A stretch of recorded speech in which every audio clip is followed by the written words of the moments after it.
Breaking news అందుతోంది. భారీ వర్షాలపై అధికారులతో మంత్రి పొన్నం ప్రభాకర్ సమీక్ష నిర్వహిస్తున్నట్టుగా తెలుస్తోంది. GHMC, police, Hydraa, water works, విద్యుత్ అధికారులతో ఆయన సమీక్ష నిర్వహిస్తున్నారు.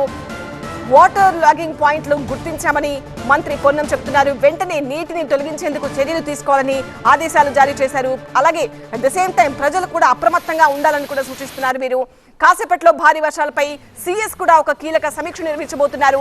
ఈ సమీక్షకు డీజీపీ, హైడ్రా కమిషనర్, విద్యుత్ అధికారులు కూడా హాజరు కాబోతున్నారు. అన్ని శాఖలు సమన్వయంతో పనిచేస్తూ ఈ ఎమర్జెన్సీ సిచ్యువేషన్ నుంచి బయటపడాలి. ప్రజలకు ఎలాంటి ఇబ్బందులు లేకుండా, ప్రాణ నష్టం జరగకుండా, ఎలాంటి యాక్సిడెంట్స్ కాకుండా చూడాలి అని సీఎస్ కూడా మరి కాసేపట్లో సమీక్ష నిర్వహించబోతున్నట్టుగా తెలుస్తోంది. ఇప్పటికే రంగంలోకి దిగింది జీహెచ్ఎంసీ కావచ్చు, హైడ్రా కావచ్చు, పోలీసులు కావచ్చు.